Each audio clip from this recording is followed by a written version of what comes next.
얘들아 시험 보까지 얼마 안 남은 거 아시나요? 35일. 시험까지 지금 얼마 안 남은 36일. 얼마 안 남은 거 구독. 말도 안 돼. 하나는 못 나왔어. 저 이렇게 했는데 이해 안 가거든요. 얘들아 우리 추석 전에 시험 있죠? 추석 전에 시험 그 말고 다른 행사 없지 연구? 시험 때 수학여행 뭐 기타인데 국위대회. 국위대회? 하실 수도 있고. 오케이. 어쨌든 그럼 우리 영어 중간고사가 9월 24일부터 시작이고요. 9월 25일은 선생님 생일이고요. 까먹지 마시고요. 그리고 얘들아 시험 시간도 나온 대로 선생님한테 알려주시고요. 일단 시험 범위는 거의 다 확정난 것 같고 오늘 진도 조금 많이 빼겠습니다. 첫 주라서 테스트 없이 갈 거고요. 그래서 진도 조금 부지런히 뺄 거야. 우리 지금 정규 수업이 6회차밖에 안 나오거든. 정규 수업 6회 하고 그리고 마지막 한 해도 아슬아슬합니다. 한 해도 나올지 안 나올지 아슬아슬하고요. 그리고 나서 직보 1회 이렇게 들어간단 말이야. 지난번처럼 너네가 시간표가 계속 시험이 수요일날 시험 시작하는데 우리 정규 수업이 화요일이다 보니까 자꾸 부딪혀가지고 6회가 아슬아슬하게 나오거나 못 나오거나 할 것 같아. 아무튼 그래서 총 7회 있습니다. 파이널 수업까지 7번 보고 우리 중간고사 치러 갈 거거든. 그렇지만 잘 볼 거야. 잘 봅시다. 알겠습니다. 얘들아 이쪽 내용은 어렵지 않습니다. 어렵지는 않아요. 근데 외울 게 진짜 많아. 외워야 되는 것들이 너무너무 많아서요. 오늘 선생님이랑 수업 시간에 최대한 많이 외워갈게요. 오늘 지학 파트랑 생명 파트 진도 나가겠습니다. 지구과학이랑 생명. 여기 다 중간고사 들어가는 것 같거든요. 방금 시험범위 확인했을 때. 학교 시험 일정 다가와서 시험범위 약간의 변동이 있을 수는 있겠지만 어쨌든 진도 조금 많이 빼놓고 하나하나의 시간 조금 더 투자하고 지금 전기에너지, 태양에너지가 시험 범위가 어떻게 될지 아직 안 나와 있어가지고 거기 빼고 갑시다. 화석, 질질시대에 대한 이야기 할 거예요.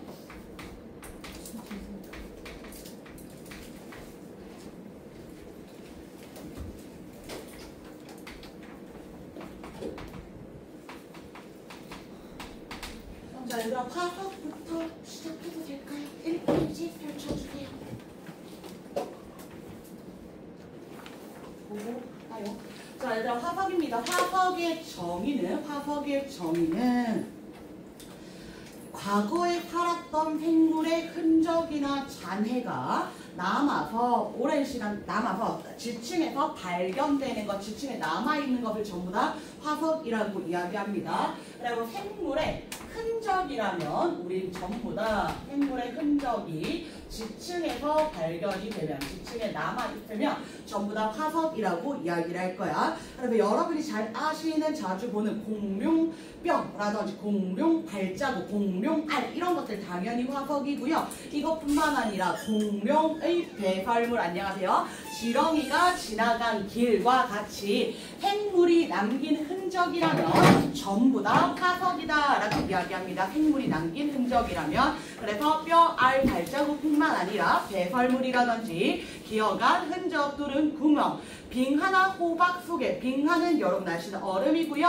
호박이라고 하면 암석 같은 것이다 라고 생각해 주시면 됩니다. 호박 속에 갇힌 생물, 교화목, 나무겠지요. 나무가 오랜 시간 지나서 만들어진 것 이런 것들을 전부 다 화석이라고 합니다. 그리고 화석을 만들려면 어떻게 해야 되냐면 그 당시에 바다일 수도 있고 육지일 수도 있습니다. 얘들아.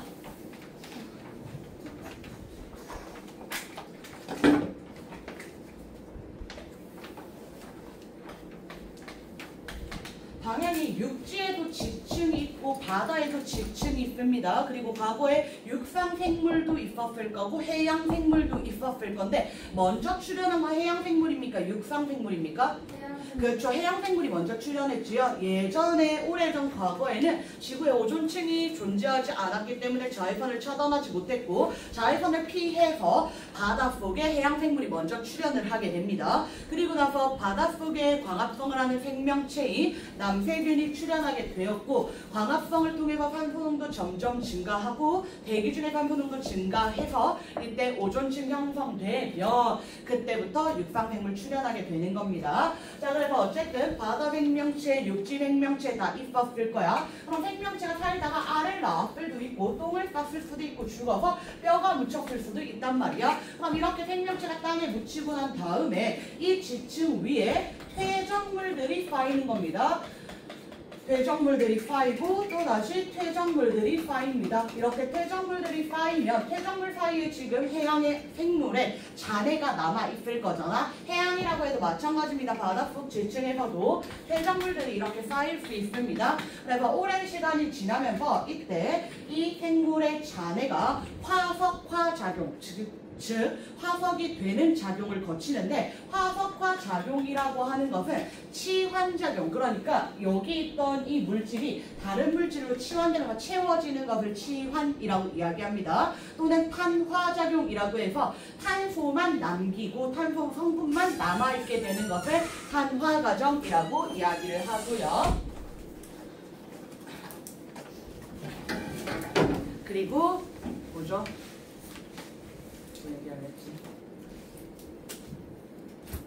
재결정 과정이라고 해서 결정이 새로 다시 생기는 것, 새로 다시 응집하는 것, 재결정. 그러니까 재결정이라든지 탄화라든지 치환이라든지 이런 것들을 우리는 화석이 만들어지는 과정, 화석화 작용이라고 합니다. 그럼 화석이 된 거야, 얘들아. 이 지층 안에 파묻혀 있단 말이야. 그럼 우리는 이 화석을 발견해야 되잖아. 근데 사람은 지금 이렇게 퇴적물들이 쌓인 이곳에 살 거란 말이야. 그럼 이 상태에서는 이 화석을 바로 볼 수 없지요. 그럼 이 화석을 관측하기 위해서는 이 지층이 아래에서 위로 힘을 받아서 올라오게 되는 겁니다. 위로 올라오게 돼. 그 올라오는 과정을 우리는 융기라고 이야기합니다. 융기 과정을 거치고 나서 다시 한 번 더 여기 층들이 이렇게 풍화 침식 작용을 거치며 화석이 발견된다. 이게 화석이 만들어지는 과정입니다. 시험 문제 자주 나오지는 않지만 큰 틀은 알고 있어야지 얘들아. 생물의 잔해가 생겼고요. 이 잔해에 퇴적물들이 쌓였고요. 융기 일어나고 풍화 침식 등으로 다시 화석이 드러날 수 있다.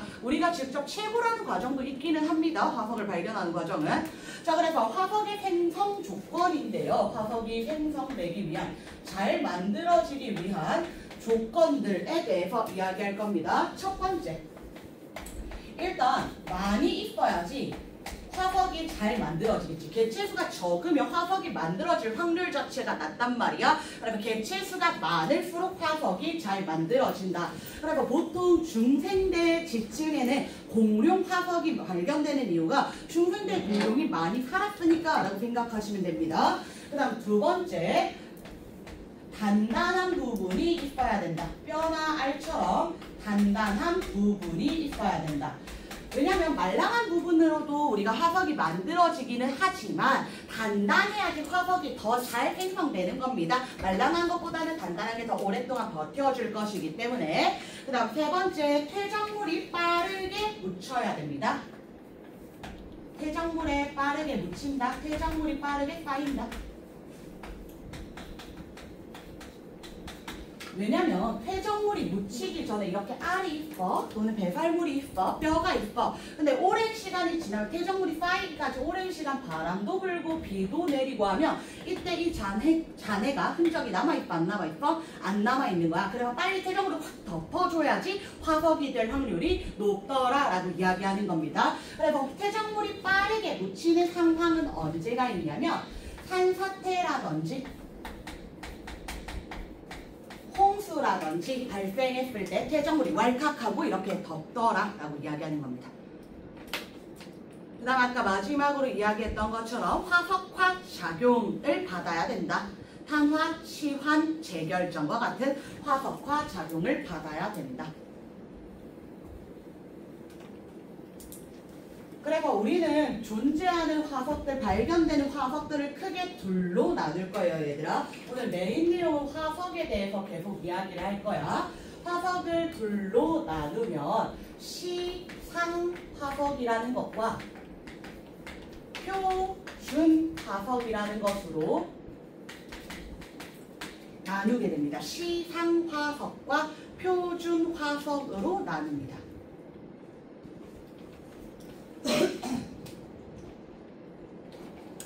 자, 시상화석에서 얘들아, 여기 있는 이 상이라는 것은 그 당시 상황을 이야기해. 그 당시 상황을 알려주는 것이 시상화석입니다. 여기서 과학에서 이야기하는 상황이란 환경대입니다. 특정 환경에서만 발견되는 화석을 우리가 시상화석, 그 그 당시 상황을 알려준다라고 이야기하시면 됩니다.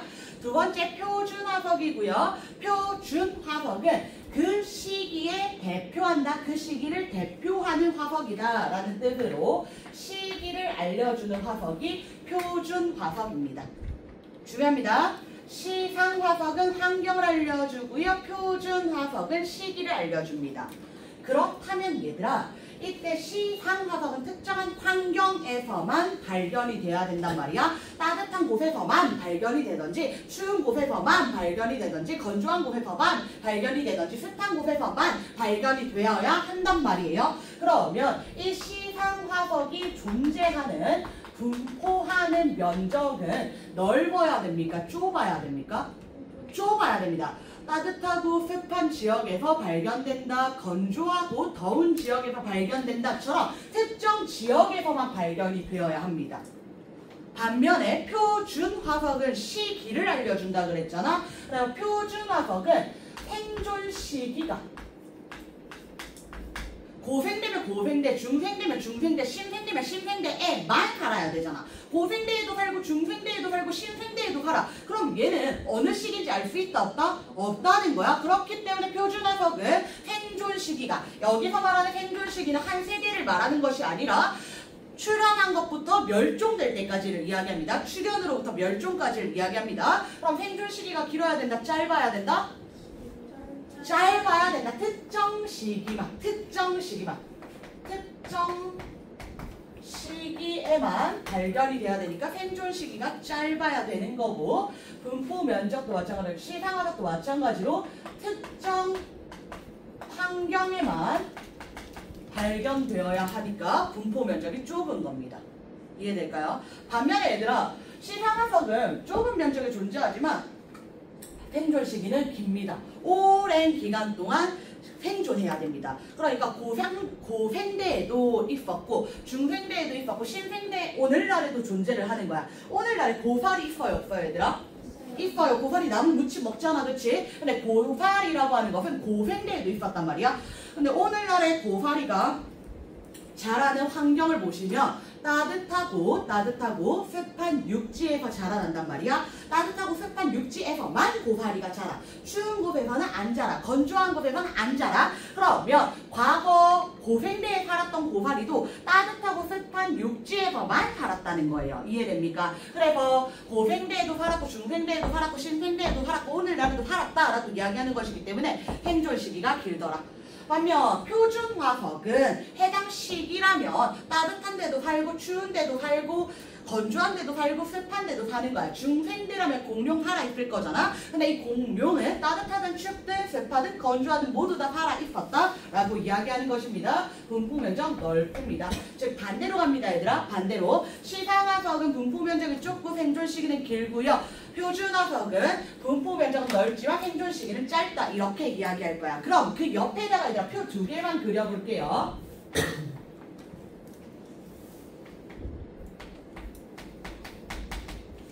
가로축의 분포 면적, 세로축의 생존 시기.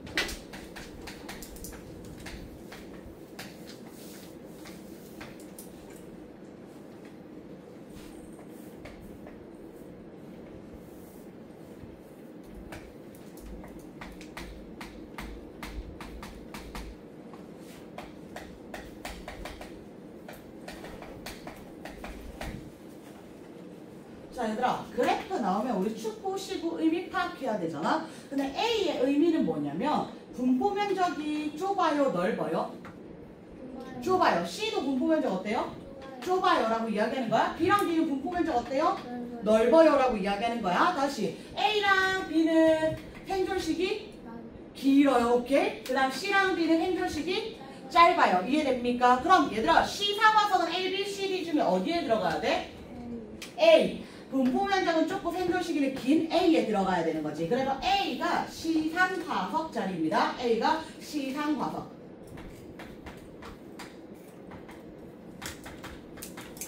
그럼 표준화석은 B, C, D 중에 어디에 해당합니까?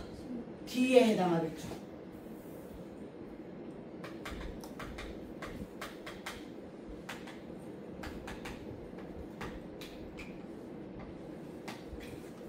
이해됩니까? 한 번 더 가보자 얘들아. 여기서도 A, B, C, D. 그럼 시상화석은 어디에 해당합니까? D에 해당하겠죠. D. 분포 면적은 좁고 횡돌 시기는 길다. 축이 달라졌기 때문에 그런 거야 얘들아. 그래서 D에 시상화석 들어가야 됩니다.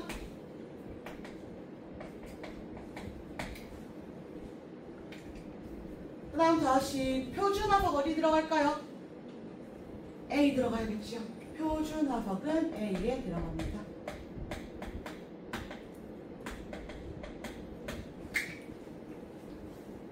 이해되겠습니까? 그럼 그래프에서 물어봐. A, B, C, D 중에 시상화석으로 가장 적절한 것은, 표준화석으로 가장 적절한 것은. 시상화석 물어보면 분포 면적이 좁고 생존 시기 길다. 표준화석 물어보면 분포 면적은 넓고 생존 시기는 짧다. 그래서 둘의 개념부터 이해하시고 따라서 분포 면적, 생존 시기 어떻게 되는지 기억하시면 되겠습니다. 자, 그리고 얘들아 여기 또 외워주셔야 됩니다. 우리 시상화석과 표준화석의 예시를 다시 이야기할 거야. 먼저 시상화석부터 보자. 시상화석은 환경을 알려준다고 했습니까? 시기를 알려준다고 했습니까? 환경을 알려준다 했습니다. 시상화석에서 우리가 세 가지만 기억하겠습니다. 고사리, 산호, 조개. 이렇게 세 가지만 기억할게요. 그리고 고사리, 산호, 조개는 오늘날에도 존재하는 생물들입니다. 오늘날에도 존재하는 생물들입니다. 아래 표에 나와 있습니다, 얘들아. 그래서 고사리는 오늘날에 자라는 지역을 봤더니, 환경을 봤더니 아까 말씀드렸던 것처럼 따뜻하고 습한 육지 지역에서만 자란다. 그럼 고사리가 발견된 지층은 그 당시에는 따뜻하고 습한 육지였을 것이다. 근데 얘들아 고사리 화석이 추운 지역에서 발견이 되거든. 근데 그건 무슨 이야기였냐면 이 지층은 과거에는 더운 지역, 따뜻한 지역이었고 근데 이때 이 대륙이 이동을 하면서 또는 어떤 영향을 받아서 오늘날에는 추운 지역이 된 것이다 라고 생각해야 돼요.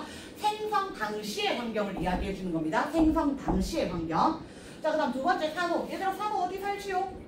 바다에 살지요. 산호는 따뜻한 바다에 살고요. 얕은 바다에 삽니다. 따뜻하고 얕은 바다.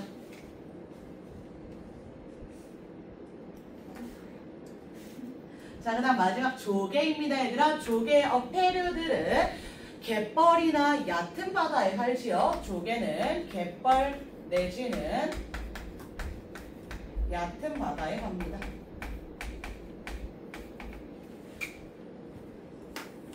이렇게 세 가지만 외우겠습니다. 얘들아 시상화석. 그러면 고사리라든지 산호라든지 조개는 어떤 환경이었는지 알려준다. 그럼 얘들아 고사리가 발견된 이 지층은 고생대이다. 맞아요? 틀려요? 모르시 얘들아. 모른다고 얘들아. 어느 시기인지 알아? 몰라? 몰라. 다시 얘들아 조개가 발견된 이 지층은 신생대이다. 맞아요? 틀려요? 몰라요. 틀린 설명이라는 거야 얘들아. 모른다는 거예요. 모른다는 거예요. 그런 질문이 잘 나오진 않고 얘들아. 또는 이런 식으로 물어봐. 산호 화석을 발견한 해당 지층이 생성된 시기를 알 수 있다. 맞아요? 틀려요? 틀려요. 생성 시기 안다? 모른다? 모른다라고 이야기했습니다. 자, 그리고 표준화석입니다. 자, 표준화석은 우리가 시기별로 외워주셔야 됩니다. 시기별로 세 가지. 고생대 시기, 중생대 시기, 신생대 시기. 이렇게 세 가지 이야기할 거예요. 제일 이 과거보다 더 과거가 있긴 한데 현재 신생대, 그 다음 그 전에 중생대, 그 전에 고생대, 그 전에 성캄브리아 시대 이렇게 이야기합니다. 먼저 고생대에 발견되는 화석은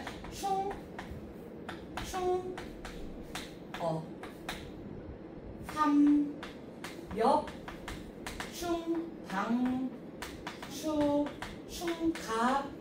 충갑, 충충어입니다 얘들아. 외우기만 하면 돼 얘들아. 충어충이라고 해도 되고 충충이라고 해도 되고 충충어라도 해도 되는데 외워야 돼. 고생대하면 충충어, 파멸충, 방추충, 갑주어 세 가지 있다는 외워야 돼. 근데 충충어만 외우면 안 돼. 파멸충, 방추충, 갑주어. 그다음 중생대 가봅시다. 중생대. 중생대 다 아는데 얘들아. 중생대를 대표하는 화석 공룡 좋습니다. 그리고 암모나이트라는 화석도 발견됩니다. 달팽이 비스무리하게 생겼어요. 암모나이트.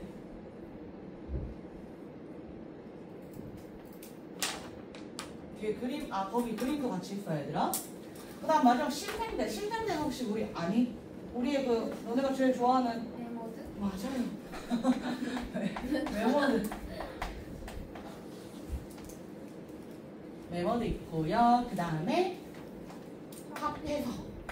조개랑 비슷하게 생겼습니다. 이제 화폐석. 그래서 표준화석은 시대를 알려주기는 하는데 얘들아 표준화석은 원칙적으로 시대를 알려주는데 이때 육지인지 바다인지 정도는 압니다. 우리가 이 당시 이 지층의 생성 당시 환경이 육지인지 바다인지는 압니다. 메머드 육지에 살아요? 바다에 살아요? 육지에 살지요. 조개같이 생긴 화폐석은 어디에 살까요? 바다, 갯벌. 그 다음 공룡은 어디에 살았을까요? 육지. 뭐 일부 해양 공룡도 있었겠지만 해양 생물도 있었겠지만 우리 보통은 육지라고 봅니다. 그 다음 암모나이트 바다입니다. 얘들아 우리 이제는 다 외울 거고 다 알 건데 얘들아 다 외울 거야? 곧 외울 거야? 곧 외울 거야? 왜냐면 다음 시간에 우리 이거 빈칸 테스트, 서사평 테스트 다 칠 거거든. 여러분 다 외울 거거든. 다음 주 화요일까지. 다음 주 화요일까지 못 외우면 여기 옆에 앉아가지고 막 집에도 못 가고 이렇게 막 일주일 동안 외워올 걸 왜 내가 지금 외우고 있을까 하고 외울 거거든 얘들아. 외울 거야. 그래서 외울 거지만 일반적으로 여러분이 아는 명칭들 말고 조금 낯선 명칭들 있지. 그럼 대부분 해양 생물이다라고 생각하시면 됩니다. 과거에 발견된 화석들 중에 해양 생물의 비중이 훨씬 많거든. 그리고 화폐석 처음 듣잖아. 암모나이트 처음 듣잖아. 바다라고 이야기해. 삼해충, 방추충, 갑주어 전부 다 뭘까? 바다입니다. 전부 다 바다입니다. 전부 다 바다입니다. 그러니까 이름 잘 모르는 바다입니다. 공룡, 메머드, 그리고 뭐 고사리, 참나무, 은행나무 이 정도가 육상 생물로 나오고요. 나머지 대부분은 해양 생물로 나옵니다.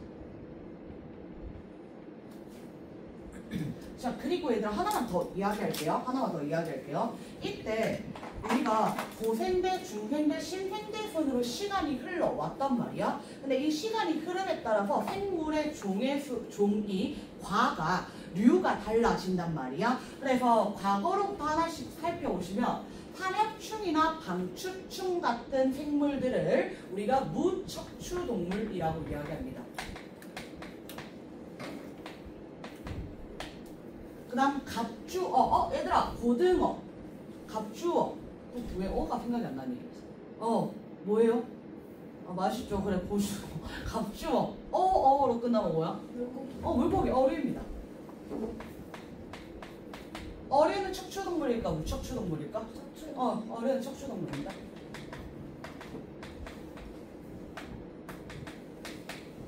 그 다음 중생대 공룡. 얘들아 공룡은 척추동물 중에서도 아는데 공룡 이구아나 같은 것들 파충류 좋습니다. 그 다음 마지막 신생대 메머드 맞아요. 포유류입니다. 3개였습니다. 자 그럼 과거부터 오늘날까지 지금 동물의 진화 과정을 보시면 무척추동물에서 어류, 파충류, 포유류 순으로 진화해 왔다라는 것을 우리가 유추할 수 있는 거야. 제일 먼 과거에는 포유류가 발견되지 않았거든. 근데 현대로 올수록 포유류에 가까운 형태들이 발견되었단 말이야. 그러니까 진화 과정을 이야기해 주는 거야. 진화 과정. 진화의 방향성에 대해서 이야기를 해줍니다.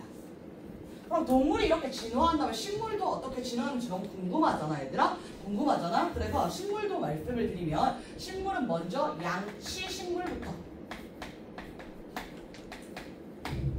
양치식물이 첫 번째입니다. 양치식물이라고 하는 것은 고사리 같은 것들을 양치식물이라고 이야기합니다. 고사리를 양치식물. 양치 말고 그 얘네 이파리 모양 가지고 이야기를 하는 겁니다. 구분하는 겁니다. 그 다음 두 번째 거시식물.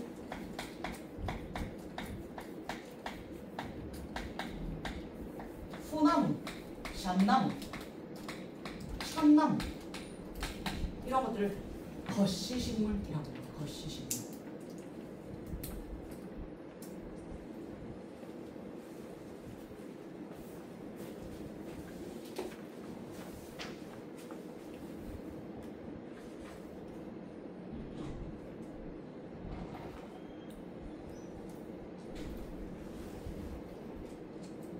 아, 참나무 아닙니다. 참나무 아니라 은행나무. 미안해. 참나무 아니고 은행나무. 은행나무. 참나무는 속시입니다. 소철나무 이런 것들이 있어요. 그 다음 마지막이 속시식물. 여기가 참나무, 단풍나무, 포플러나무 뭐 이런 것들이 있어요.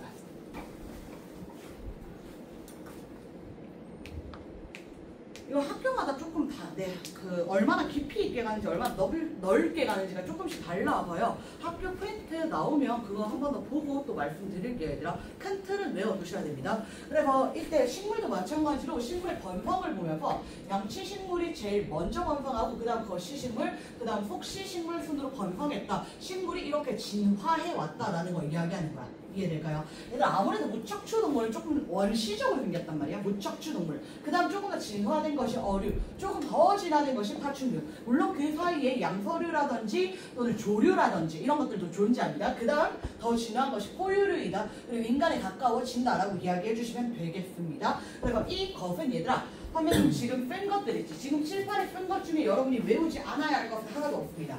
다 외우시면 됩니다. 그럼요. 식물도 표준 화석이에요? 아니요, 식물은 그래서 우리가 표준화적으로 보지 않습니다. 고사리도 결국에 식물이잖아. 그럼 식물은 고사리는 고생대에 번성하였다라고는 이야기해요. 근데 고사리를 고생대의 표준화석이라고 이야기하진 않습니다. 그냥 번성하였다. 근데 중생대에도 살고 신생대에도 살더라 라고 이야기하는 거야. 그냥 이 시기에 번성이라고 봐주시면 됩니다. 번성. 근데 동물은 보통 이 시기에 번성하면 이 시기에 표준화석이 되거든. 근데 얘네는 너무 좋은 질문입니다. 표준화석이라고 보지 않습니다. 표준화석이 아닙니다. 그냥 번성했다라고 이야기합니다. 번성했다. 동물은 번성한 것들이 대부분 표준화석이지만 식물의 경우에는 번성하였다, 병성하였다 이렇게만 이야기하고 표준화석이다라고 이야기 안 해요. 거시식물은 또는 고사리는 고생대에 번성하였다 맞거든. 근데 고사리는 표준화석이다, 고생대의 표준화석이다라고 하면 틀린다는 거야. 마찬가지로 소나무, 철나무, 소철나무, 잣나무는 중생대에 번성하였다 맞거든. 근데 소나무, 철나무, 소철나무 이런 것들은 중생대의 표준화석이다 틀렸다라고 이야기한다는 거예요. 이해됩니까? 얘들아, 요거 시험 칠 거예요. 말씀드렸습니다. 어디까지 칠 거냐면 얘들아, 여기부터 저기까지 칠 거예요. 알겠지? 근데 더 있어 얘들아. 일단 여기가 1번 될까요? 여기부터 저기까지. 금방 외워. 많지 않아요. 시상도 아니죠? 시상도 아니에요. 시상이랑 표준. 고사리는 시상으로 외워. 고사리는 시상으로 외워. 될까요? 자, 그럼 이 페이지 넘어가서 얘들아, 화석을 이용해서 우리는 과거를 해석해보자. 과거로 돌아갈 수 없기 때문에 이때 과거를 우리가 화석을 보고 유추하는 겁니다. 그걸 우리가 과거 해석이라고 합니다. 첫 번째, 지층이 생성되는 당시에 환경 동그라미. 환경은 어떻게 한다고? 어떤 화석 보고 한다고 했지 얘들아? 환경, 상황, 그 당시 상황, 시상화석 보고 안다. 그리고 시상화석을 보면 그 당시 지층이 생성될 당시 환경을 알더라. 산호, 오늘날에도 있고 그 당시에도 있었는데 파도가 발견되면 따뜻하고 얕은 바다이다. 고발이 오늘날에도 있고 그 당시에도 있었는데 그 당시에 파도가 발견되었다는 것은 어떤 환경이었다? 따뜻하고 습한 육지였다. 고발이 식물, 육상식물입니다. 얘들아, 우리 조금 부끄럽겠지만 지금 수업 시간에 계속 말하고 생각하고 되씹어야지 외워져, 얘들아. 너네 집에 가서 복습 되게 할 것 같잖아? 안 하잖아, 얘들아? 그렇게 많은 시간을 투자하지 않고도 여러분이 성적 효율적으로 올리려면 선생님이랑 일주일에 한 번 보내 이 2시간 반의 수업 시간 동안에 이 중 절반만 외워가자. 나머지 절반을 집에 가서 복습하시고, 얘들아. 같이 갈게요. 자, 그 다음 두 번째, 지층이 생성된 시대 동그라미. 지층이 생성된 시대 동그라미. 시대는 어떤 화석이 알려준다라고 이야기했다고요? 표준 화석. 좋습니다. 그 다음 세 번째, 과거 생물의 진화 과정. 얘들아, 우리 진화 과정 조금 전에 이야기를 했잖아. 각각 번성했던 동물들이나 식물들을 보면 동식물의, 즉 생물의 진화 방향성을 알 수 있더라. 진화 과정을 유추할 수 있더라. 그 다음 과거 대륙의 이동인데요. 이거 백예나의 대륙 이동설 기억나니, 얘들아? 아, 나도 괜찮아. 백예나의 대륙 이동설 지각변동에 대한 이야기를 하는 건데, 오늘날에 A 지층과 B 지층이 이렇게 떨어져 있다. A 대륙과 B 대륙이 떨어져 있어. 그런데 이때 여기 A 지역에서 발견되는 화석이랑 여기 B 지역에서 발견되는 화석이 거의 유사하더라라고 이야기를 하는 거야. 그러면 두 개가 같은 생물 종이었기 때문에 둘은 과거에 붙어있지 않았을까라고 우리가 유추를 한다는 거야. 그래서 두 대륙이 지금은 서로 떨어져 있지만 과거에는 이 두 대륙이 붙어 있었겠다라고 우리가 역으로 유추해 나간다라고 생각해 주시면 됩니다. 그럼 대륙의 이동을 알 수 있다. 그 다음 과거 육지인지 바다인지 안다. 우리가 표준화석과 시상화석 모두 육지인지 바다인지 정도는 알려줍니다. 시상화석은 조금 더 명확한 좁은 환경에 대해서 이야기를 해주는 거고요. 표준화석은 육상생물인지 해양생물인지 바다생물인지 육지생물인지를 통해서 육지의 환경이었는지 바다 환경이었는지 알려준다. 고사리 화석이 발견된다면 이 지층이 생성될 당시의 환경은 우리 육지였구나 라는 거 알 수 있고요. 암모나이트 화석이 발견된다면 이 지층이 생성될 당시의 환경은 바다였구나. 근데 얘들아, 과거에는 바다인데 오늘날 우리가 화석을 발견했다는 것은 육지가 되었다라고 이야기하는 거잖아. 그래서 바다 환경에 있는 해양 생물이 발견되면 이 지층은 융기했구나라는 걸 알 수 있어. 다시 한 번 더. 바다 환경에 살던 화석이 생물이 육지에서 발견이 되는 거란 말이야. 화석으로 발견이 되는 것은. 그래서 바다 환경에서 살던 생물들이 화석으로 발견된다라고 하면 지층에 융기가 있었을 것이야. 해당 지층은 꼭 반드시 융기했을 것이야. 은유라, 그치? 될까요? 근데 이 지층에 융기가 있었다라고 이야기하는 건 다른 거에서도 우리가 유추할 수 있는데 보통은 바다이면 반드시 있었다라고 이야기해 줍니다. 그래서 밑에 보시면 얘들아, 육지 환경은 많지 않지요. 공룡, 매머드, 고사리, 참나무 이 정도. 그 다음 나머지는 다 과거 바다 환경입니다. 충충어 나오지요. 충어충 나오네요. 함엽충, 각주어, 방추충. 그 다음 완종류. 얘들아 이름 못 들어봤지? 해양생물입니다. 해양생물. 그 다음 암모나이트 아까 중생대의 바다에 살았다. 화폐석 심생대 바다. 산호는 따뜻하고 얕은 바다. 조개는 얕은 바다 또는 갯벌 이렇게 이야기 드렸습니다. 6번에서 내용 이어서 나옵니다. 과거 바다에 살았던 생물이 육지에서 발견되는 경우는 이 지층은 수면 위로 융기했구나. 그래서 강원도 태백산지 도생대에서 삼엽충이 발견된대. 얘들아, 삼엽충은 표준입니까? 시상입니까? 표준입니다. 어느 시대를 알려주지요?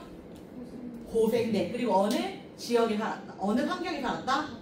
바다에 살았다까지 알려줍니다. 바다에 살았다. 그런데 태백 산맥 한맥에서 발견된다는 것은 과거에는 바다였지만 융기에서 산맥까지 올라왔구나. 이해됩니까? 자, 그 다음 히말라야 산맥에서 발견되는 암모나이트 화석. 얘들아, 암모나이트는 표준 화석입니까? 시상 화석입니까? 표준 화석. 어느 시대입니까?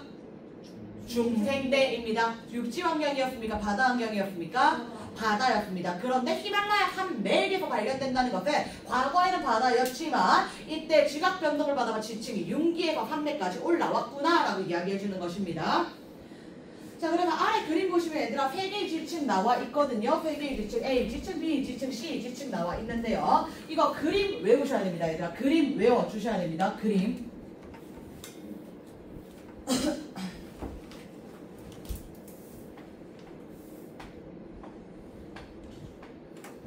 얘들아 일반적으로 A, B, C 지층이 이렇게 순서대로 놓여져 있다라고 하면 지층의 생성 순서 어떻게 됩니까? 지층의 생성 순서. 그렇지. A가 제일 먼저 그 다음 B, 그 다음 C 되겠지요. 지층의 생성 순서는 A, 그 다음 B, 그 다음 C이다 라고 이야기할 수 있겠죠. 차곡차곡 쌓아갔을 거니까. 자, 그럼 A 지층의 왼쪽에 보시면 얘들아 나와 있는 그림이 이거 뭔지 알겠습니까? 이거 산호입니다. 얘들아 산호. 그렇죠. 오른쪽에 있는 그 그림이 삼역충 의미합니다. 삼역충. A에는 산호랑 삼역충. 그 다음 B지층 보겠습니다. B지층에서 발견된 그림 무엇을 의미할까요? 공룡. C지층에는요 고사리 좋습니다. 자, 그러면 A지층부터 가겠습니다. A지층의 산호는 표준화석입니까? 시상화석입니까? 시상화석입니다. 그 다음 삼역충은 표준화석입니까? 시상화석입니까? 표준화석. 그럼 우리 지금 표준화석이랑 시상화석이랑 둘 다 있으니까 그 당시 환경과 생성된 시기 둘 다 알 수 있겠지요. 자, 다시 한 번 더 얘들아. 시상화석은 환경을 알려준다고요? 시기를 알려준다고요? 환경 알려주지요. 산호가 발견된다. 어떤 지역이었구나? 따뜻하고 산호는 따옅바. 따뜻하고 얕은 바다. 그 다음 삼역충이 발견되었다라고 이야기하는 것은 표준화석이니까 어느 시대에 어느 시기에 생성되었다? 고생대. 그리고 환경도 알려준다 그랬어요. 육지 환경이었는지 바다 환경이었는지 정도. 산호는 육지 환경입니까? 바다 환경입니까? 바다 환경입니다. 그러면 얘들아 삼역충이랑 고사리랑 같이 발견되면 이상한 거야. 고사리는 어떤 환경? 육지 환경. 근데 이렇게 위로 쌓여있는 건 된단 말이야. 근데 같은 지층 안에 삼역충도 있고 고사리도 있어. 그럼 여기 육지였는지 바다였는지 말이 안 되는 거란 말이야. 그래서 하나의 지층에는 바다 환경이면 바다 환경, 육지 환경이면 육지 환경 똑같이 들어가야 돼. 안 되는데 은유라 안 되는데 가면 안 되는데. 자, 그다음 공룡 가겠습니다. 공룡은 표준화석입니까? 시상화석입니까? 표준화석입니다. 자, 표준화석은 시기를 알려줍니까? 환경을 알려줍니까? 시기. 어느 시기였다? 오케이, 중생대. 그리고 어떤 환경이었다? 육지. 마지막 고사리는 표준화석입니까? 시상화석입니까? 시상화석. 그럼 어떤 환경이었다? 그렇죠? 따뜻하고 습한 육지이다. 그럼 얘들아 고사리는 중생대 고생대에 생성되었다. C지층은 고생대에 생성되었다. 맞아요? 틀려요? 틀려요. C지층은 무조건 중생대 이후에 생성되었다라고 우리가 유추할 수 있겠지요. 공룡 이후에 쌓인 지층이니까. 그래서 이렇게 우리가 지층을 보고 찾아낼 수 있다라는 이야기하는 겁니다. 오른쪽 페이지 보겠습니다. 지질시대라고 하는 것은 약 46억 년 전 지구가 탄생한 것이 46억 년 전입니다. 그리고 지구가 탄생한 후부터 현재까지의 기간을 우리 지질시대라고 이야기합니다. 그럼 지질시대를 아까 이야기했던 것처럼 나눠주는 거란 말이야. 고생대, 중생대, 신생대 이런 식으로 끊어가는 거야 얘들아. 그럼 이 시기를 나누는 기준은 무엇이냐면 생물의 변화를 기준합니다. 생물의 변화. 그리고 고생대에는 충충어였고 중생대에는 공룡 암모나이트, 신생대에는 매머드나 화폐석 또 이런 식으로 이야기를 한단 말이야. 그럼 이 생물이 급격하게 변한 이유는 환경이 급격하게 변했기 때문에 생물이 대멸종하고 대거 출현하였다 이렇게 보는 거예요. 그럼 우리는 오늘날에 이 과거의 지질 시대를 구분하기 위해서는 이 화석의 급격한 변화를 보고 화석의 경계를 보고 찾는다. 그리고 지질 시대 구분 기준은 생물계의 급격한 변화, 즉 화석의 변화로 찾고요. 또는 대규모 지각 변동, 부정합입니다. 부정합을 이용해서 찾는다.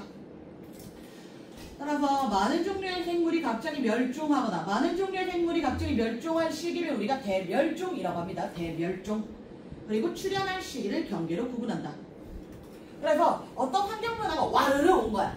예, 화산 폭발이 될 수도 있고요. 운석 충돌이 될 수도 있고요. 무산소화가 될 수도 있고요. 또는 지각 변동이 될 수도 있고요. 한계의 형성이 될 수도 있고요. 많거든. 그렇게 급격한 환경 변화가 일어나면 그 당시에 번성하고 잘 살았던 동식물들이 생물들이 대거 멸종하는 거야. 죽어버리면서 멸종한단 말이야. 종이 아예 없어져 버린단 말이야. 그러고 난 다음에 이제 조금 다시 생태계가 안정되고 나면 새로운 생물들, 일부 살아남아 있었던 생물들이 있을 거잖아. A랑 B랑 C는 죽었지만 D랑 E랑 F는 조금 살아남았던 거야. 멸종됐다는 것은 C가 말라버렸다라고 이야기한단 말이야. A, B, C는 다 죽어서 없어. 근데 D, E, F는 조금 남아있어. 그러면 다시 이 D, E, F가 열심히 번식을 해서 D, E, F의 양이 많아지겠지. 그럼 D, E, F가 다시 번성한다라고 이야기하는 거야. 이해될까요? 그리고 난 또 다른 어떤 환경변화 왁 하고 왔다. 그래서 D, E, F도 있었고 E, F, G, H, I, J도 있었단 말이야. D, E, F랑 H, I, J가 있었단 말이야. 근데 환경변화가 왔을 때 D, E, F는 싹 다 죽어버린 거야. 그리고 H, I, J는 살아남아 있었던 거야. 일부. 그리고 나서 이때 이 이후로 다시 H, I, J가 열심히 번식을 해서 다시 번성하게 되었다. 이런 과정을 계속 반복한다라고 봐주시면 되겠습니다. 그래서 아래 그림은 얘들아 부정함에 대해서 간단히 설명드렸는데 일부 학교에서는 다뤄서 넣어놨는데 아직 여러분한테 할지 안 할지 모르겠습니다. 일단 보고 갑시다. 지각 변동을 거친 지층 위에 새로운 지층이 퇴적되어 아래 위 두 지층 사이가 연속적이지 않은 관계. 그러니까 지층이 쌓였을 거잖아. 그리고 지각 변동이 일어나고 다음 지층이 생성될 때까지 오랜 시간이 지난 거야. 그러면 새로운 지층이 쌓였을 때 여기 경계면이 우리 눈에 뚜렷하게 보이겠지. 그 경계를 부정합이라고 하고 경계면을 부정한 면이라고 합니다. 그럼 여기 이 경계를 기준으로 우리 지질 시대를 구분한다라고 이야기하는 게 부정합입니다. 그래서 부정한 면을 경계로 위층과 아래층은 오랜 시간 텀이 있었다라고 이야기하는 것입니다. 그렇기 때문에 오랜 시간의 텀이 있었기 때문에 단절이 있었기 때문에 생물의 종도 달라졌을 거고 화석의 종류도 달라졌다라고 이야기하는 겁니다. 자, 그래서 부정함의 행성은 퇴적 쌓였어. 그리고 나서 융기 올라왔습니다. 그리고 나서 다시 침식 깎였어. 그리고 나서 침낭 내려갔어. 그리고 다시 퇴적. 이 과정을 반복하면서 부정함이 생기더라. 그리고 지질 시대를 우리가 크게 네 가지로 구분을 할 건데 아까 이야기한 고생대, 중생대, 신생대 있고 이 약절 시기를 우리가 성캄브리아 시기라고 이야기합니다. 성캄브리아 시기. 그러면 네 개의 시기로 구분을 할 거야. 네 개의 시기로 구분할 거야. 성캄브리아 시대라고 해. 성캄브리아 대가 아니라 성캄브리아 시대라고 해. 그리고 나서 고생대, 중생대, 신생대 이렇게 넷으로 나눌 건데 여기를 다시 구분을 합니다. 고생대, 중생대, 신생대와 그리고 성캄브리아 시대 이렇게 나눈단 말이야. 나누는 기준은 성캄브리아 시대는 화석이 거의 발견되지 않더라. 일부 있긴 합니다. 근데 거의 발견되지 않는 시기 성캄브리아 시대라. 그리고 화석이 많이 발견이 되는 시기 고생대, 중생대, 신생대이다.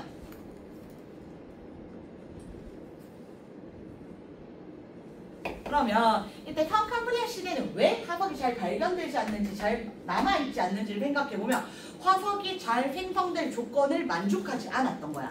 화석이 잘 생성되려면 첫 번째 뭐라 그랬죠 얘들아? 첫 번째 개체수가 많아야 된다. 그럼 성캄브리아 시대는 개체수가 많았다 적었다?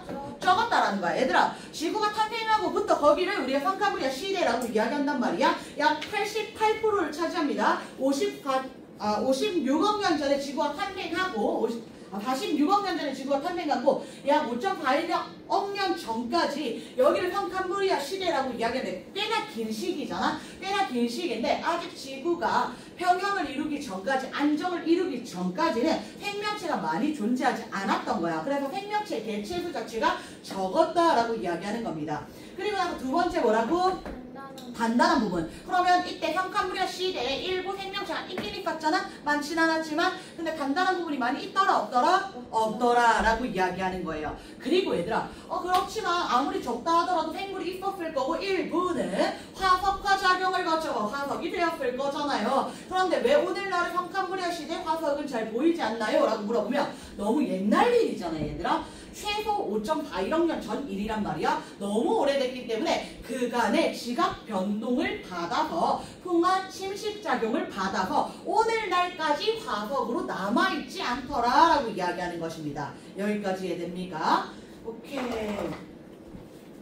그리고 지질 시대의 길이는 성캄브리아 시대가 가장 길고 그 다음 고생대, 그 다음 중생대, 그 다음 신생대입니다. 헷갈릴 거 없어 얘들아. 어차피 시기 순서도 성캄브리아 시대, 고생대, 중생대, 신생대 순이고 이 시기의 길이도 성캄브리아 시대, 고생대, 중생대, 신생대 순인데 많이 힘들까 얘들아? 괜찮을까? 힘들까? 이게 중요한데 해명만 하면 한 챕터 끝나는데 은유라 많이 힘들까? 괜찮아? 오늘 이거 다 돼요? 목표는 다 하는 것이긴 한데 이 한 책을요? 어? 제 일주일이 사왔는데 어떡해 어떡해 미트리아 있다. 미트리아 좋아해? 미트리아 있다. 그러면 자 우리 네 시기를 구분할 겁니다. 화석이 잘 발견되지 않는 화석이 거의 발견되지 않는 시기를 뭐라 그랬지? 성캄브리아 시대라고 이야기했습니다.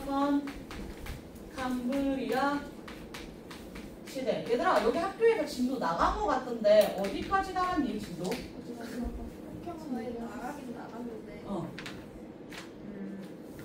아직 시계 구분하는 거 안 들어갔지 어느 반도. 왜냐면 혹시라도 얘들아 들어 일반적으로 대부분의 교육과정 내에서 권고하는 바는 성캄브리아 시대와 고생대, 중생대, 신생대 이렇게 4개의 시기로 나눠서 공부를 하라라고 하고 교과서에도 그렇게 나와. 근데 일부 지구과학을 너무 사랑하시는 선생님들이 계셔. 그 선생님들은 이 고생대, 중생대, 신생대를 다시 나누기 전에 그 앞에 누대로 나누고 그 뒤에 기로 나눈단 말이야. 그러니까 너네 들어본 적이 있을 거야. 주라기 들어봤습니까? 주라기 월드. 그게 중생대를 다시 나눈 거야. 중생대를 나눠서 공룡이 많이 발생하는 시기를 주라기. 들었어요. 오늘 했어요. 오늘 아니고. 아니 근데 그 쌤부터 아니죠. 상엽쌤부터 아니죠. 잘못 가르쳐 주셨어요. 그 은정쌤한테 주라기 어쩌고저쩌고 들었을 것 같아요. 은정쌤은 자기 거 아니야. 은정쌤 뭐라 그러냐. 지금 관영쌤이 아닌데? 아니야. 그러면 이거 프린트 가져와 얘들아. 프린트 가져와. 알겠지? 아니야. 지금 관영쌤이 포켓몬 얘기했다니까. 진짜? 이게 같은 말이야? 이거 상엽쌤 거예요. 아, 상엽쌤이 조금. 오케이. 상엽쌤이 말했어. 주라기 어쩌고. 근데 진짜? 잘못 가르쳐가지고. 진짜 이거. 진짜 이거. 안 할 겁니다. 오늘 쌤. 안 할 수 있습니다. 아니 그 쌤은 원래 당황하죠. 아니 근데 쌤이 말하는 게 핵심이 뭔지 모르겠어. 지금 자 핵심을 들읍시다. 자, 안 할 겁니다. 쌤 이거 한 번만 확인해 볼게요. 자, 그래서 성캄브리아 시대는 화석이 거의 발견되지 않는 시기를 성캄브리아 시대라고 이야기하고 화석이 잘 발견되는 화석이 많이 발견되는 시기는 언제 있다고? 고생대, 중생대, 신생대 이렇게 이야기할 거야. 고생대, 중생대, 신생대 이야기할 건데 이제 각 시기별로 특징을 이야기할 건데 얘들아 선생님 거기 표에 다 적어주기는 했는데 선생님 전체 흐름으로 같이 볼 거야. 왜냐면 표 하나하나 외우려면 너네들 다 안 외우거든. 외우기 힘들거든. 이거 내가 지금 쓰는 거 다음 주에 서답 테스트 볼 거거든. 그러면 이거 큰 그림 같이 따라와 주셔야 됩니다. 무엇을 확인할 거냐면 첫 번째는 환경입니다. 환경. 두 가지. 그 당시에 기후가 어땠는지, 따뜻했는지, 추웠는지. 그리고 두 번째, 그 당시 시에 지각 변동, 수륙 분포가 어떻게 일어났는지, 수륙 분포가 어떻게 이루어져 있는지, 수륙 분포로 갑시다.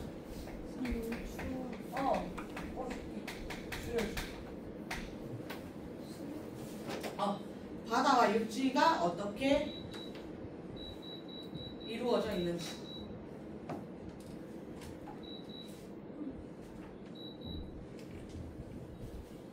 를 이야기해 줄 겁니다. 될까요? 자, 그럼 갑시다. 얘들아, 바로 갑니다. 성캄브리아 시대는 너무 오래돼서 잘 모른다고요. 교과서에서도. 그럴 것이다. 추정한다. 라고 이야기해. 그렇지만 배웁니다. 성캄브리아 시대는 대체로 온난했으나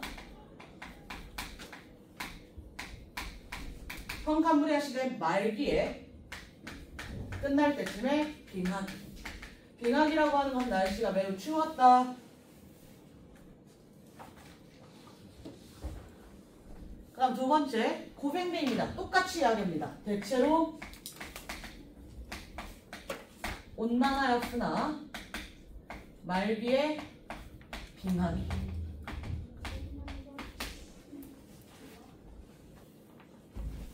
그 다음 중생대입니다. 중생대는 대체로 전반적으로 온난화였습니다. 그래서 빙하기가 없습니다. 온난하기만 했습니다. 그 다음에 신생대 가겠습니다. 신생대는 전기랑 후기를 나누어서 이야기할 거예요. 신생대는 전기랑 후기를 나누어서 이야기하고 전기는 대체로 온난화였다. 그런데 후기는 빙하기가 4번이 있습니다. 빙하기가 4번. 근데 얘들아, 빙하기를 4번이라 끄는 이유는 빙하기였다 아니었다, 빙하기였다 아니었다, 빙하기였다 아니었다, 빙하기가 된 거니까 4번이라고 이야기하는 거거든. 그러면 빙하기와 빙하기 사이를 뭐라고 하냐면 간빙기라고 해. 간빙기. 그럼 빙하기가 4번 있으면 빙하기와 빙하기 사이는 몇 번 있어? 3번 있어. 그래서 4번의 빙하기와 3번의 간빙기가 있습니다. 빙하기가 4번 있고요. 간빙기가 3번 있습니다.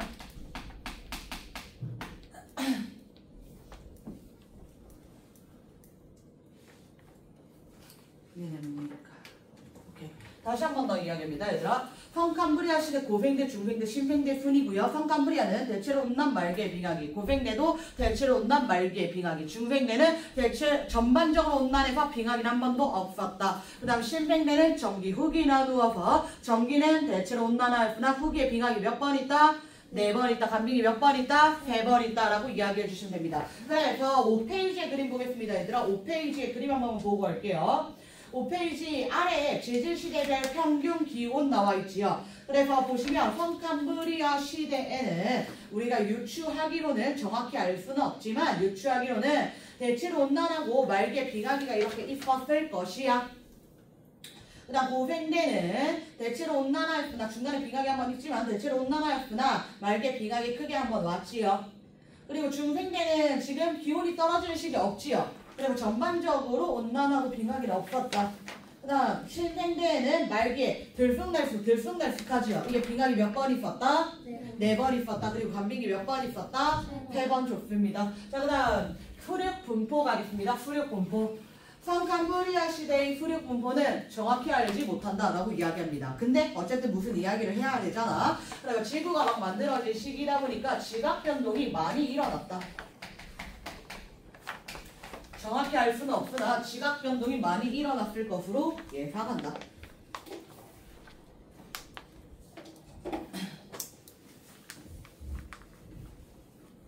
자, 그 다음 시험에 단골 문제로 나옵니다. 고생대입니다. 얘들아, 시험 단골 문제로 나옵니다. 너무 자주 나옵니다. 고생대는 말기에 판게아가 형성이 됩니다. 판게아라고 하면 초대륙이라고도 이야기하죠. 판게아는 초대륙. 모든 대륙들이 합쳐지는 것을 우리가 판게아라고 이야기합니다. 즉 고생대 이전에 이렇게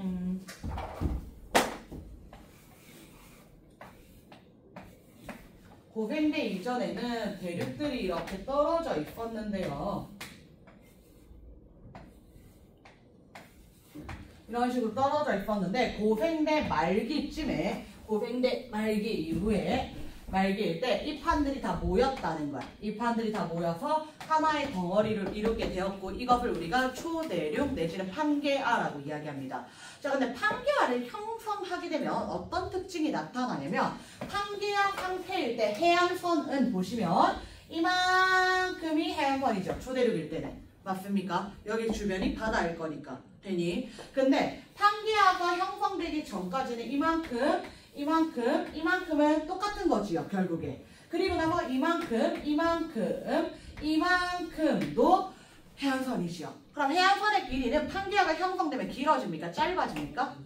짧아지는 거예요. 이해됩니까? 이만큼이 다 사라진 거잖아. 이만큼의 해안선의 길이가 사라진 거잖아. 이해될까요? 선생님이 지금 파란색으로 그린 것이 해안선입니다. 해안선. 근데 판게아일 때는 해안선 이 가장자리만 이야기할 수 있지만 판게아가 분리된 상태에서는 이 가운데들도 다 해안선이란 말이에요. 해안선의 길이가 짧아지게 됩니다. 해안선의 길이가 짧아지게 되면 기후는 단순해집니다. 해안선의 길이가 짧아지고 기후는 단순해지고 해류의 흐름도 단순해집니다. 그럼 생물들이 살기 좋은 환경일까? 안 좋은 환경일까? 기후가 단순해져, 얘들아. 기후가 단순해져, 환경이 단순해져, 다 똑같은 환경인 거야. 그럼 생물들 입장에서 좋은 환경, 안 좋은 환경? 안 좋은 환경이라는 거예요. 이해됩니까? 다시 한 번 더 얘들아.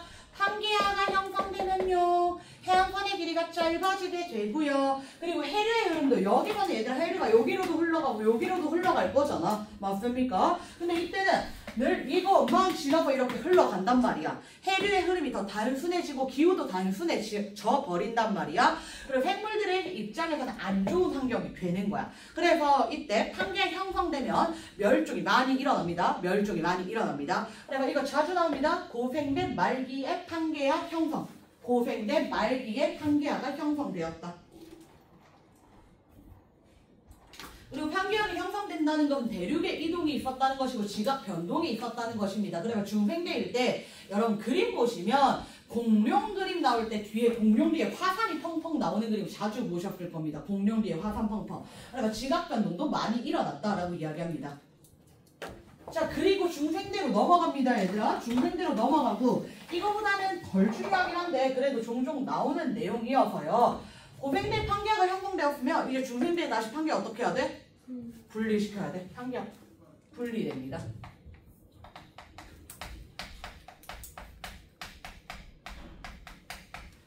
판게아가 분리되면 해안선의 길이 길어지고요. 해류 복잡해지고요. 기후도 복잡해지겠지요. 그러면 이때 마찬가지로 얘들아 판게아가 형성됐을 때처럼 판게아가 분리될 때도 지각 변동 일어나는 거지요. 지각 변동 일어난다. 판게아가 분리되면서 지각 변동 일어나더라. 판게아가 분리되면서 지각 변동이 활발하게 일어났다. 그리고 서식 환경은 얘들아 다시 환경은 기후가 복잡해지는 거잖아. 판게아가 분리되면서 그럼 환경은 많아져 적어져? 다시 한 번 더 환경이 다양해지는 거니까 생물의 종 많아져 적어져? 많아지게 되는 거지요. 그래 생물의 종의 수가 다시 늘어나게 됩니다. 지각 변동으로 인해서 일부 피해를 받지만 그리고 나서는 다시 한 번 더 다양한 환경 서식처 덕분에 생물의 종이 많아지더라 라고 이야기하는 겁니다. 이해될까요? 마지막 신생대인데요. 신생대는 인도양과 대서양이 넓어집니다. 인도양과 대서양이 넓어집니다. 인도양과 대서양이 넓어집니다. 그러니까 이 대륙들이 이동하면서 이 사이 바다의 면적이 더 넓어졌다라는 이야기하는 겁니다.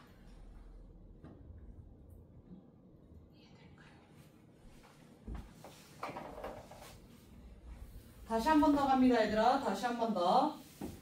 수륙 분포 보겠습니다. 성캄브리아 시대는 잘은 모르지만 무엇이 많이 일어났을 거예요? 지각 변동. 그 다음 고생대 중요하다 그랬어요. 언제 고생대? 말기에 어떤 일이 일어났다? 판게아가 형성되었다. 좋습니다. 그리고 나서 다시 중생대 때 이 판기하가 어떻게 되었다? 분리되었다. 그럼 판기하가 분리되면서 지각변동 많다 적다? 많다. 그리고 또 판기하가 분리되면서 환경이나 허식처의 종류인 거야 얘들아. 허식처의 종류는 다양해졌다, 단순해졌다? 다양해졌다. 그럼 종도 다양해졌다, 단순해졌다? 다양해졌다. 생물 다양성이 증가한다는 의미입니다. 자, 그 다음 마지막 심생대는 두 개의 대양이 넓어지죠. 뭐 있다고요? 대서양이랑 인도양이 넓어진다라고 이야기해 주시면 됩니다. 여기까지 될까요? 자, 그럼 얘들아 마지막 이제 생물에 대해서 이야기할 건데 생물은 우리 이미 크게는 다 이야기를 드렸거든요. 고생대 얘들아 고생대 동물 식물 있을 거잖아. 어떤 동물이 번성하였다 그랬지? 고생대는 방추충 삼엽충, 방추충 같은 무척추 동물. 그리고 갑주어 같은 물고기 어류가 번성하였다. 될까요? 되겠습니까? 자, 그 다음 중생대에는 얘들아 어떤 동물들이 번성하였다? 파충류, 공룡. 그 다음 신생대에는 어떤 동물들이 번성하였다? 매머드 같은 포유류.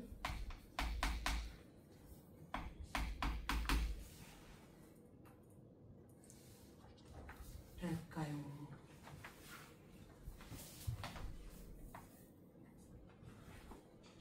그럼 성캄브리아 시대로 갈 건데 얘들아 성캄브리아 시대도 생물이 존재하기는 했습니다. 성캄브리아 시대도. 근데 성캄브리아 시대는 지구가 탄생하고 난 이후에 일어났던 일이잖아요. 이해될까요? 그래서 이때는 육상생물이 바로 출현을 해요? 못해요? 못해요. 육상생물이 출현하지 못하였고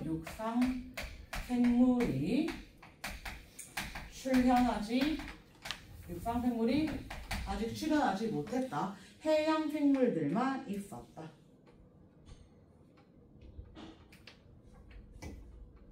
그럼 해양생물 중에서 얘들아 광합성을 하는 해양생물이 출현을 하거든. 그래서 최초의 광합성은 남세균이라는 생물이었습니다. 남세균 최초의 광합성. 중요합니다. 남세균이 하게 됩니다. 그래서 이 남세균의 자네가 쌓여서 만들어진 화석 이름이 스트로마톨라이트입니다.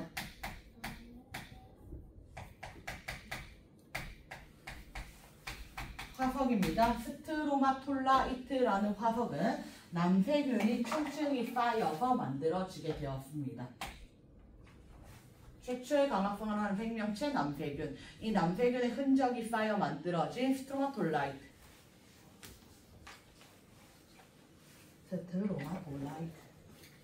그리고 후기에는 다세포 생물도 출현을 하게 됩니다. 후기에는 다세포 생물도 출현하게 되고요. 이 다세포 생물이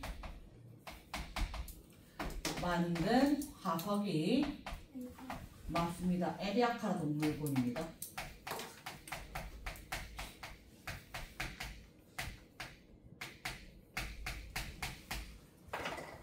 성캄브리아 시대는 아까 처음에 이야기했다시피 너무 오래돼서 정보가 많이 없고 시험 문제 낼 게 많이 없거든. 그래서 여기서 자주 냅니다. 남세균, 스트로마톨라이트.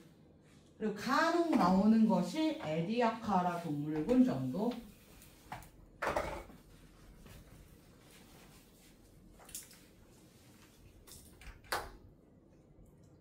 이때 왜 육상생물 없다고? 오존층 형성되지 않아서 자외선이 육상에 도달했기 때문에.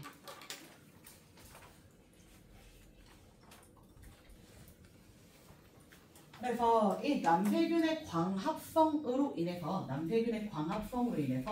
초기에는 바다에서 산소 농도가 증가하고 그리고 나서 대기의 산소 농도가 증가를 하게 됩니다.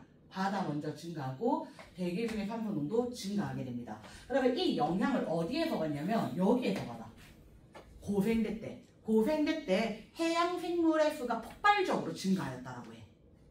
왜냐하면 남색이 광합성을 열심히 해서 바다의 산소 농도가 되게 높은 거야. 그래서 산소 호흡을 하는 생명체들이 대거 출현하였고 해양 생물들이 대거 폭발적으로 출현하게 됩니다. 그리고 이때 오존층이 만들어졌기 때문에 육상 생물의 출현도 이 시점입니다. 육상 생물의 출현. 될까요? 자, 그럼 계속 갈게요. 그래서 고생대부터 식물 나오잖아. 고생대에 번성한 식물 뭐라고요? 고사리와 같은 양치식물 좋습니다. 그 다음 중생대에는 번성한 식물 거시 식물, 소나무, 잣나무, 소잣나무, 소잣나무, 은행나무. 그 다음에 마지막 속시 식물. 단풍나무, 포플러나무, 참나무 같은 것들이 있습니다. 그런데 얘들아, 이거 선생님 지금 쓴 거 다 번성만 썼고 선생님은 번성만 썼습니다. 번성. 다 번성. 다음 주 시험도 번성만 칠 거야 얘들아. 번성. 그런데 이 시기에 번성했다는 거 그 전에 이미 출현했다는 거거든. 아까 이야기했잖아. A, B, C, D, E, F 있었는데 A, B, C는 죽고 D, E, F가 남아서 번성하게 되었다라고 이야기했잖아. 그래서 속시식물이 신생대에 번성하였잖아. 그럼 속시식물은 중생대에 출현합니다. 근데 그때는 번성을 못했던 거야. 이해될까?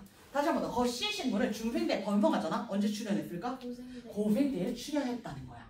이해되겠습니까? 이런 식으로 됩니다. 그럼 마찬가지로 포유류가 신생대에 번성하잖아. 그럼 포유류가 언제 출현했을까?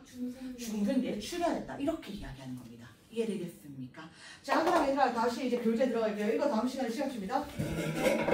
네, 이거 다음 시간에 시험 칩니다. 네, 요거 시험 칩니다. 네.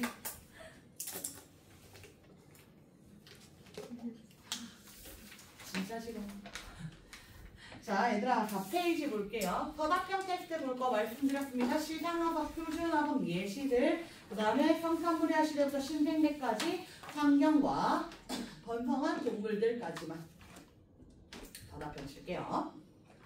자, 볼게요. 얘들아 4페이지 성산물의 시대부터 다시 한 번 더 선생님이랑 볼게요. 성산물의 시대 환경. 기후는 전반적으로 어땠다? 온난화였다. 말기에 빙하기 추적. 수립분포 지각변동 많았다. 그 다음 생물은 발견된 화석 자체가 드물다라고 했습니다. 개체수가 적고 단단한 부분 적고 너무 오래 지났기 때문에 화석이 잘 남아있지 않더라. 그리고 바다에서 최초의 생명체 출현하였다. 잘선 없었다. 오존층 없었다. 바다에서 광합성을 하는 남세균 출현. 그래서 이 남세균이 만든 화석이 뭐라고요? 스트로마 콜라이트. 그 다음 후기에 다세포 생물 출현. 이 다세포 생물이 만든 화석 뭐라고요? 에디아카라 동물군 좋습니다. 육지에는 생물이 있었다 없었다? 없었다. 왜? 자외선 때문에 오존층이 없으니까. 자, 그 다음 고생대 가겠습니다. 기후는 대체로 온난 말기에 빙하기. 수립분포는 말기에 어떤 일이 있었다 얘들아? 판게야. 네, 중요합니다. 판게아 형성. 말기에 판게아 형성. 자, 초기에 해양 생물의 수가 폭발적으로 증가하였다. 왜? 오존층이 생겨.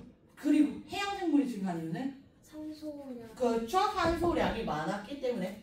남세균의 광합성으로 인해서 산소 농도가 증가했기 때문에. 자, 그리고 육상생물이 이때부터 출현합니다.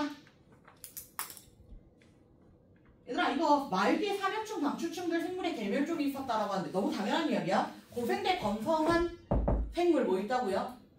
충? 있다고요. 그럼 얘는 언제 멸종했겠어? 고생대 말기에 개멸종 있었다. 그 시기에 건성하고 멸종하게 된 겁니다. 자, 그 다음 바다에는 무척추동물 충충 완종류, 척추동물 어류 번성하였고요. 육지에는 양서류 곤충류, 양치식물, 이끼류가 번성하고 거시식물 출현 안 해올게요 얘들아. 번성만 외워주시면 자연스레 따라오는 겁니다. 그래서 이 시기에 양치식물이 대량으로 땅에 묻혔고 동식물의 사체가 땅에 묻혀서 화석 연료 만든다 그랬지요. 그래서 이때 묻힌 양식물이 석탄층을 두껍게 많이 형성하였고 오늘날의 화석 연료로 쓰고 있습니다. 중생대는 대체로 온난 빙하기 있다 없다? 없다. 수립분포 판게가 다시 분리된다. 지각변동 활발하다. 대륙과 해양의 분포 다양하다. 그럼 생물의 종의 수 많아진다. 늘어난다. 환경이 다양해지니까. 그래서 바로 아래 다양한 서식지 형성됩니다. 그래서 횡물 다시 번성합니다. 말기에 공룡 암모나이트 대멸종 당연한 이야기라고 얘들아. 중생 때 공룡이랑 암모나이트가 번성했잖아. 그럼 이 공룡이랑 암모나이트 언제 멸종됐다고? 중생 때 말기에 멸종됐다라고 이야기하는 겁니다. 자, 그래서 바다에는 암모나이트 번성하고요. 육지에는 파충류, 거시식물 번성하였다. 혹시식물이랑 포유류, 조류 출현하였다. 마지막 신생대 대체로 온난 후기에는 빙하기와 간빙기가 반복. 빙하기 몇 번? 4번. 간빙기 몇 번? 3번. 굿. 자, 후리 군부 어떤 바다가 넓어졌다? 대서양과 인도양이 넓어졌다라고 이야기했습니다. 자, 그리고 빙하기가 있으니까 빙하기에는 해수면 낮아집니다. 지구온난화 일어나면 해수면 높아졌잖아. 빙하기는 해수면 낮아집니다. 그래서 육지 면적이 넓어집니다. 넓은 추원 형성됩니다. 현재와 비슷한 생물종들 이루었고요. 바다에는 화폐석, 육지에는 매머드와 같은 대형 포유류, 그리고 속시식물 번성하였다. 넘어가겠습니다. 6페이지. 자, 그래서 이때 우리가 보통은 이 시기를 구분하는 말기에 대멸종이 있었다라고 보고요. 대멸종이 일어나는 것은 환경이 급격하게 변했기 때문입니다. 아까 말씀드렸던 것처럼 지각 변동이라든지 운석 충돌이라든지 화산 폭발이라든지 이런 것들이 대규모 멸종 일으킨다. 자, 그래서 첫 번째 보시면 판기화 형성, 초대륙 형성하면서 해류 단순, 기후대 단순, 후행성 충돌, 먼지랑 재랑 먼지가 햇빛 차단하지요. 기후는 어떻게 됩니까? 내려가요. 화산 폭발, 화산재가 햇빛 차단합니다. 기후는 어떻게 됩니까? 내려가요. 근데 화산 가스 분출되잖아, 얘들아. 근데 화산 가스가 온실기체니까 온도 어떻게 되겠어요? 높아져요. 자, 그래서 대멸종을 총 5번 기억해 주시면 됩니다. 얘들아, 대멸종 5번 있습니다. 5번. 자, 고생대에서 첫 번째, 두 번째, 세 번째 대멸종 있습니다. 고생대에서 대멸종 3번. 1번, 2번, 3번 대멸종 다 고생대에서 있습니다. 자, 그럼 고생대 말기에 일어난 대멸종이 3번인 거야. 고생대 말기에. 그럼 고생대 말기의 대멸종의 가장 큰 원인이 무엇일까요?